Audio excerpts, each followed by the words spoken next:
সৃষ্টিকর্তা সৃষ্টিকর্তা পৃথিবীর প্রত্যেকটা প্রাণীকে তার প্রয়োজন মতো ভালো এবং মন্দের জ্ঞান দিয়ে সৃষ্টি করছে। সবাই কিন্তু তার সেই জ্ঞান দিয়ে পথ চলে, কিন্তু মানুষের বেলা ভিন্ন। কারণ এর পিছনে কিছু কুচক্রী আছে, তারা মানুষকে বিভিন্ন পদে পদে পদে পদে বাধা আর নিষেধের ডরে আটকিয়ে রাখতে চায় তাদের নিজের আখের গোছানোর জন্য। ১৬০০ সালের দিকে সুইজারল্যান্ডের বেসেল বিশ্ববিদ্যালয়ের একজন অধ্যাপক ছিল, ওনার নাম ফিলিপাস অ্যারেলাস প্যালেসাস। উনি একটা ঘোষণা দিলেন যে আমরা যে সমস্ত রোগে আক্রান্ত হই, যে সমস্ত অসুখ বিসুখ আমাদের হয়, এ সমস্তর জন্য এক ধরনের জীবাণু দায়ী। এক ধরনের জীবাণুর আক্রমণের ফলে আমাদের এই অসুখ বিসুখ হয়। তো এই কথা যখন তিনি বলছেন, তখনই যত ধর্মগুরু ছিল তখন তারা বলে, এই সর্বনাশ, বলে কি? হ্যাঁ, আমরা হাজার হাজার বছর ধরে কোটি কোটি মানুষ বিশ্বাস করে আসছি যে সৃষ্টিকর্তার বদ নজর যার পর পড়ে তার অসুখ বিসুখ হয়, আর যারা অর্থাৎ যাদের পর বদ নজর তারা যখন মানে টাকা পয়সা, সিন্নি পায়েস, বিভিন্ন ধরনের উপঢৌকন যখন ধর্মগুরুদেরকে দেয়, তখন আবার সেই ঈশ্বরের বদনজর কেটে যায়। তার মানে কি, ওই যে ধর্ম ব্যবসায়ী, ওদের যখন সুবিধা, ওদের থলে যখন ভরে যায়, তখন আবার সৃষ্টিকর্তা তার কি দৃষ্টি ফিরে নেন, এরকম ছিল ধারণা। তো এইভাবে যত পুরোহিত ছিল আর কি, ধর্মগুরু যারা ছিল, তখন বলে, এই সর্বনাশ, বলে কি? হ্যাঁ, বাইবেল বিরোধী কথা, একে ধর। সবাই তার বিরুদ্ধে খেপে গেল, লেগে গেল, এবং তার বিরুদ্ধে মামলা ঢুকে দিল। এত বড় সর্বনাশের কথা তুমি কোথায় শিখছো? তখন তো তিনি মহাবিপদে পড়ে গেলেন।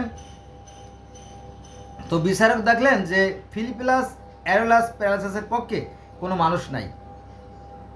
তখন দেখলো মহাবিপদ। এখন আমি যদি বিজ্ঞানী ফিলিপাস অ্যারেলাসের, উনি হলো ভেষজ বিদ্যার অধ্যাপক ছিলেন আর কি, তো আমি যদি এখন এই প্যারালাইসিসের পক্ষে রায় দেই, তাহলে তো আমার সর্বনাশ, আমার এই পিঠে পাবলিক চ্যাপ্টার করে ফেলবে, তাই না? তখন তিনি রায় দিল কি, যে ওকে ফাঁসিতে ঝুলিয়ে দাও।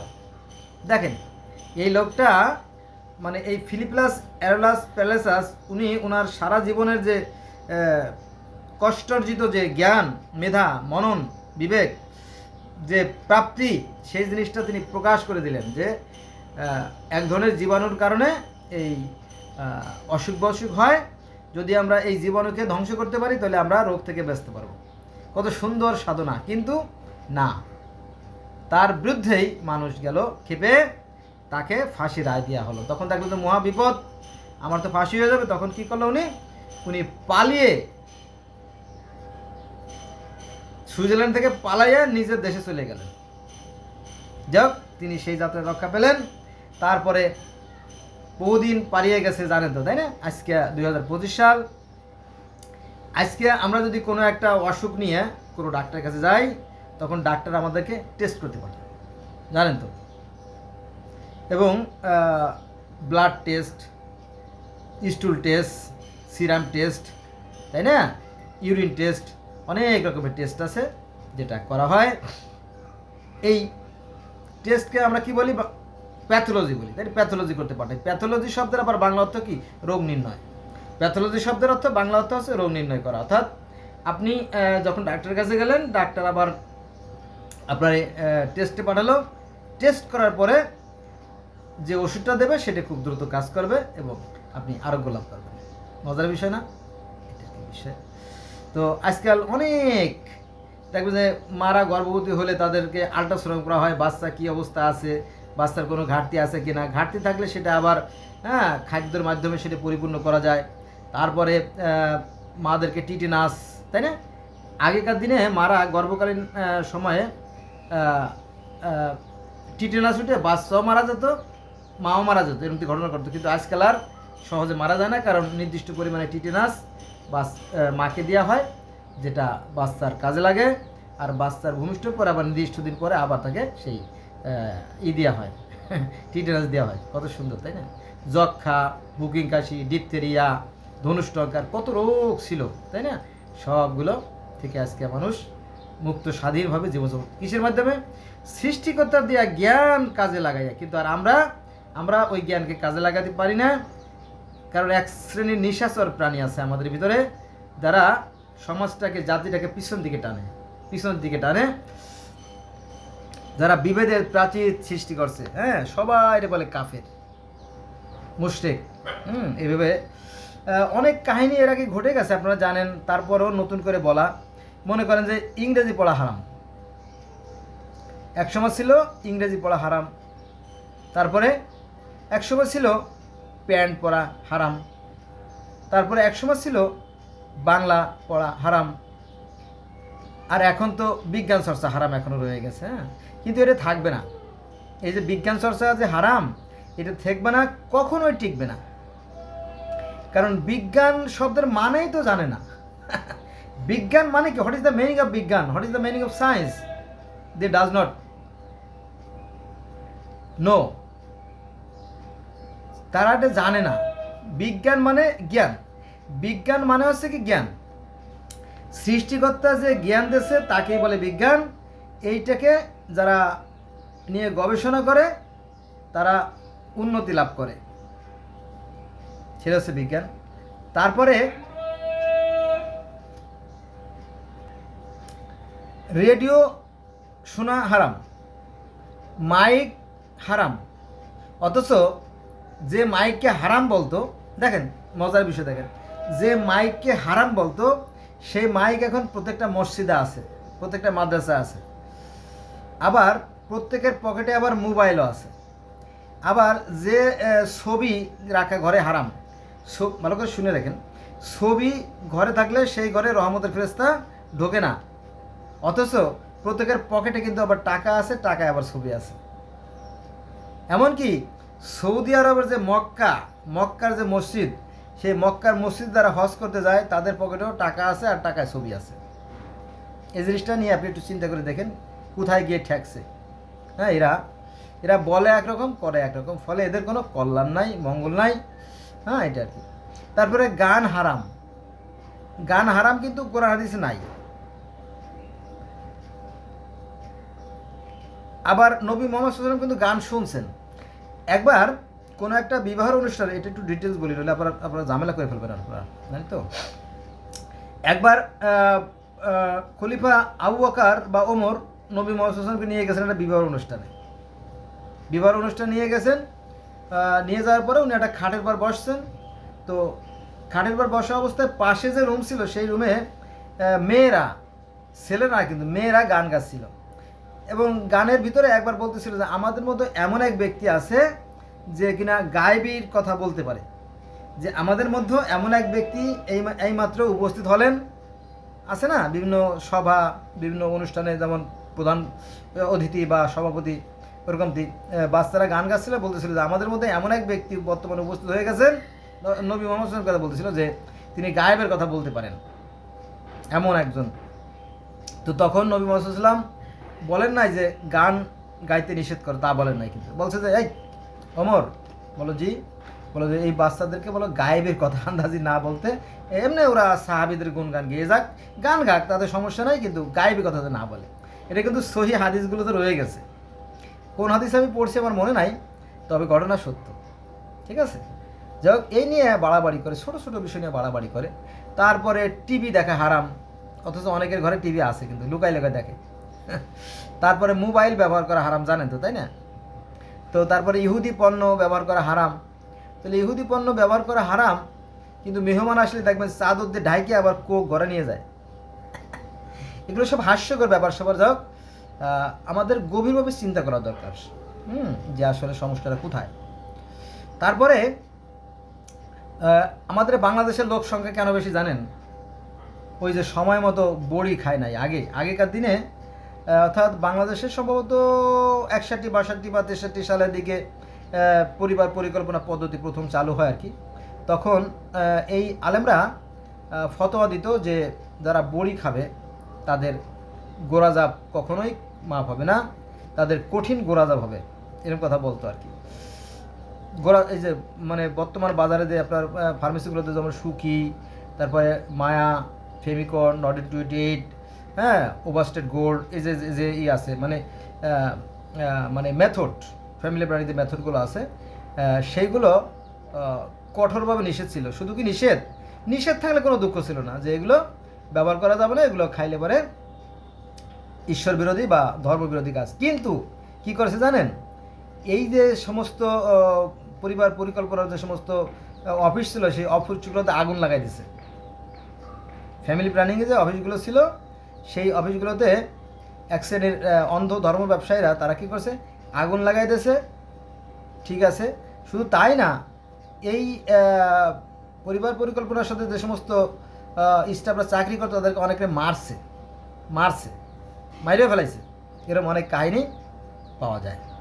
অবশ্য মানুষ ভুলে গেছে, কারণ সেই 63, 65, 66, 67, 68, 70-এর ঘটনা তো এই আর কি, মানুষ জানে না।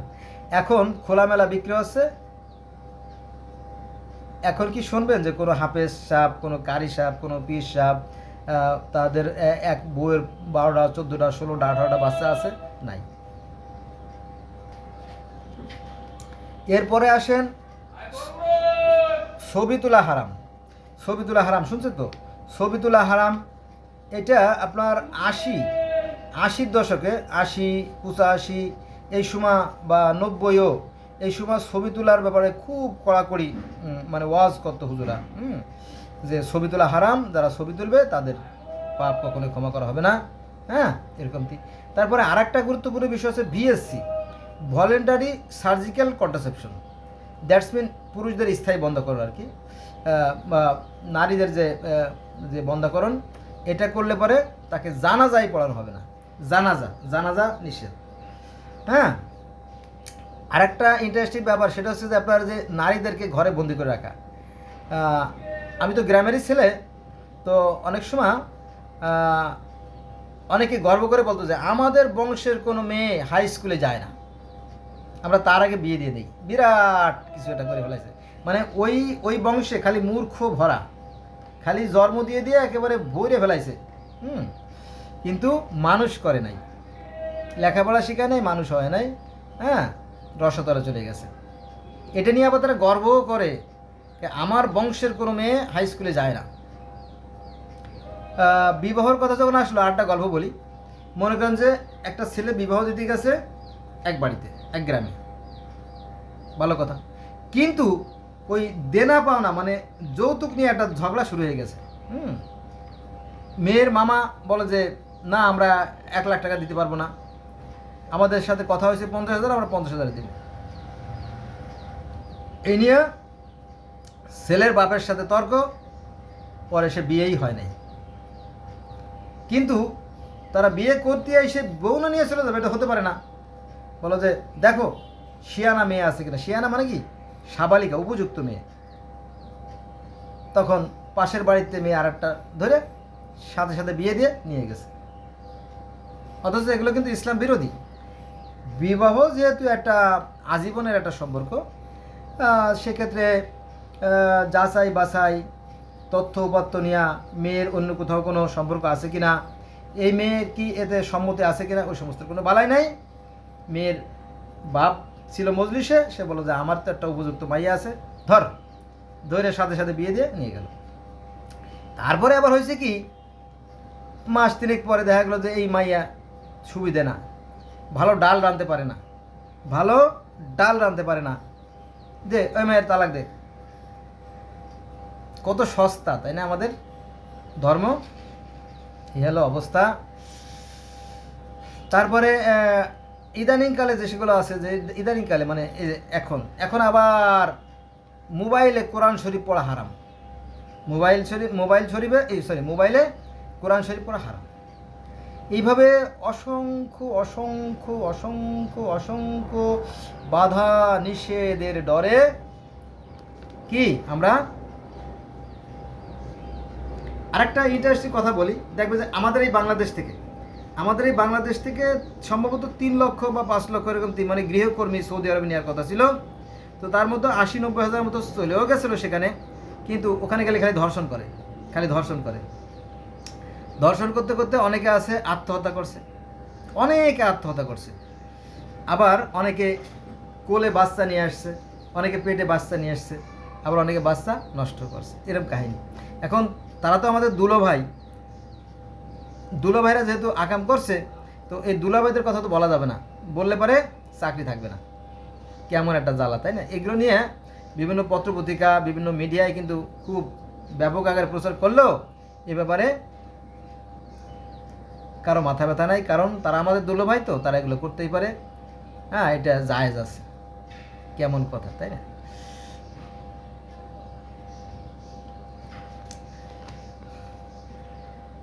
তো সবচেয়ে দুঃখজনক ব্যাপার হচ্ছে যে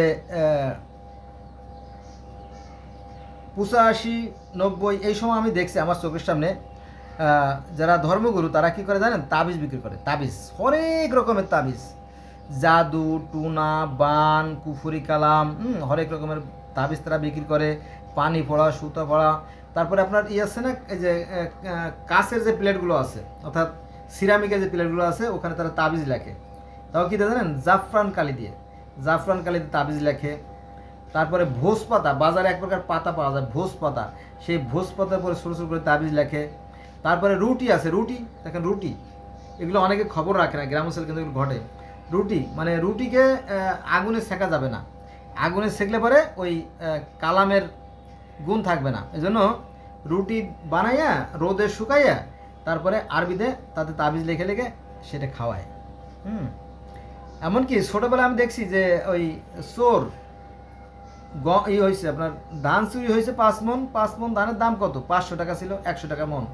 এটা হচ্ছে আপনার 80-82 সালের দিকের ঘটনা। তো এক কবিরাজ আসছে, যাদেরকে সন্দেহ মনে হয়েছে, এ পাড়া সে পাড়ার লোকজনকে বসাইছে 50 জন। চিনতে করেন, 5 টাকা ধানের লেগে 500 টাকা খরচ। আমার মনে হয় ধানের চেয়ে বেশি টাকা ওই কবিরাজকে দেওয়া লাগছে।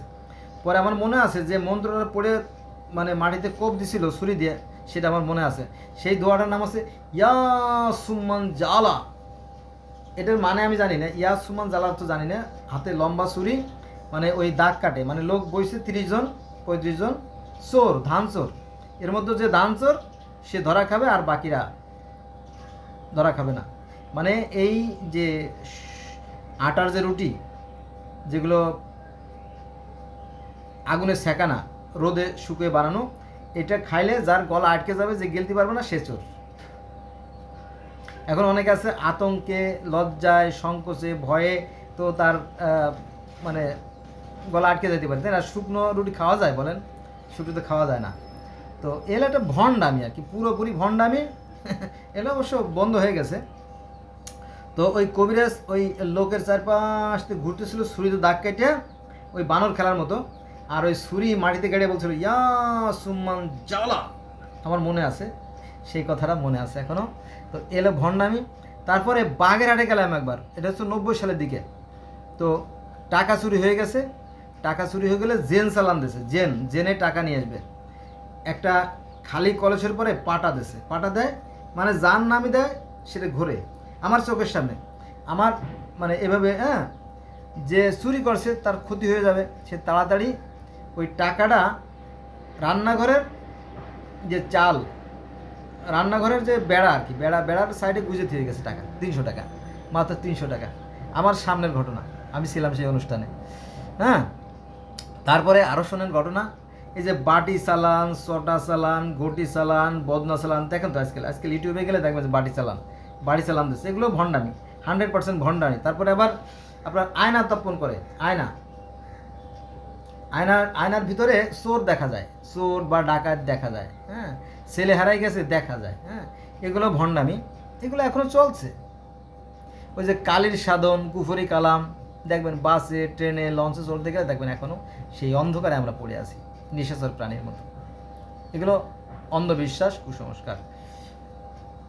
যাক, তারপরে সবচেয়ে বড় মজার বিষয় কি জানেন, সেটা হচ্ছে যে এই 85-90 সালের দিকে ওই গ্রামে যখন ডায়রিয়া, কলেরা, গুটি, বসন্ত, পক্স এগুলো আসতো, তখন হুজুরা কী করতো, বিরাট ব্যবসা, মাসে লাখ লাখ টাকা ব্যবসা করতো। ওই সরিষা পড়া দিয়ে, সরিষা পড়ে ফু দিয়ে ওই সরিষা যদি আপনি একটা বাড়ি বন্ধ দেন, বাড়ি বন্ধ দেন, তাহলে ওই বাড়ির ভিতরে আর ডায়রিয়া কলেরা ঢুকতে পারবে না। এগুলো পুরোপুরি কিন্তু মানে ফলস, মিথ্যে আর কি। তারপরে এগুলো কিন্তু অন্ধবিশ্বাসীরা করে আসতেছে। কী করবেন, এই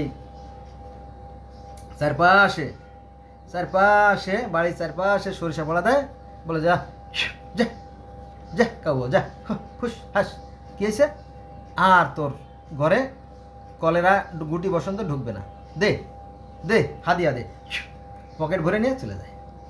আমার চোখের সামনে দেখছি, এখনও আছে। তারপরে আপনার এই যদি পাড়া বন্ধ দেয়, তাহলে পাড়ার লোকে মিলে টাকা দেয়, তাহলে সুবিধা হয়, কম টাকা দিলে হয়। আর যদি গ্রামবাসী মিলে বন্ধ দেয় তাহলে আরও সুবিধা, তাহলে গ্রামের চারপাশে ঘুরে তখন বেশি সরিষা লাগে, 5 কেজি 10 কেজি বা 2 কেজি সরিষা লাগে, ওই সরিষা পড়ে ছড়াই দেয়। আসলে রেজাল্ট কি, শূন্য। বোঝা গেছে বিষয়টা? এই হলো অবস্থা। তো চলছে, এখনও চলছে। ওরা হচ্ছে নেশাচর প্রাণীর মতো, ওরা অন্ধকার ভালোবাসে, ঠিক আছে?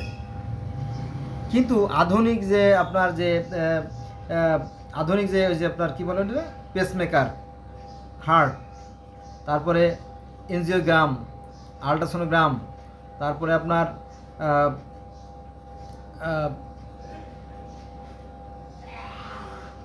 আধুনিক যত সমস্ত আছে এ ব্যাপারে তারা চুপ, তারা কথা বলতে চায় না। কিন্তু নিজেরা যখন চিকিৎসা নিতে যায় তখন গোপনে কিন্তু সেখানে যায় চিকিৎসা নিতে, ঠিক আছে? তাই আমি বলবো, আসুন আমরা আমাদের বিবেককে কাজে লাগাই। অনেক সময় হয়ে গেছে, 21-22 মিনিট হয়ে গেছে বন্ধুরা। এগুলো বিষয়, সৃষ্টিকর্তা আমাদেরকে জ্ঞান দিয়েছেন, আসুন আমরা এই জ্ঞানকে কাজে লাগাই। এই জ্ঞানকে কাজে লাগালে আমাদের ইহকালও সুন্দর হবে, পরকালও সুন্দর হবে, ঠিক আছে? সৃষ্টিকর্তার বিধানের কোনো পরিবর্তন নাই। সৃষ্টিকর্তা যে নাই তা আমি বলি না কখনো, কারণ তা বলাও সম্ভব না। কারণ আমি যখন সৃষ্টি, তখন আমার একজন স্রষ্টা আছে, তিনি আমাকে এই রিমোট কন্ট্রোলের মতো নিয়ন্ত্রণ করতেছে, কোনো সন্দেহ নাই। আমরা পিছিয়ে পড়ে আছি শুধুমাত্র এই অজ্ঞানতার কারণে, সীমাবদ্ধতার কারণে। আসুন আমরা বিবেকে কাজে লাগাই। সৃষ্টিকর্তার বিধানে কোনো পরিবর্তন নাই, কারণ সৃষ্টিকর্তা পৃথিবীর প্রত্যেকটা মানুষকে সমান দৃষ্টিতে দেখেন, ঠিক আছে? তিনি সমানভাবেই আলো, বাতাস, তাপ, খাদ্য, যা যা প্রয়োজন, জ্ঞান সব কিছু বিতরণ করেন। কিন্তু আমরা মূর্খ যারা, তারা বুঝতে পারি না। এই জন্য যে যত বড় মূর্খ, সে তত বড় ধার্মিক। আমি বলবো আর কি, ধর্ম বলতে একটাই, সত্য, সুন্দর, কল্যাণ, ন্যায় আর আদর্শের যে পথ, সেটা হচ্ছে ধর্ম, আর বাকিটা অধর্ম। তো আজকে এই পর্যন্ত রইল। সব ভালো থাকবেন, ধন্যবাদ সবাইকে।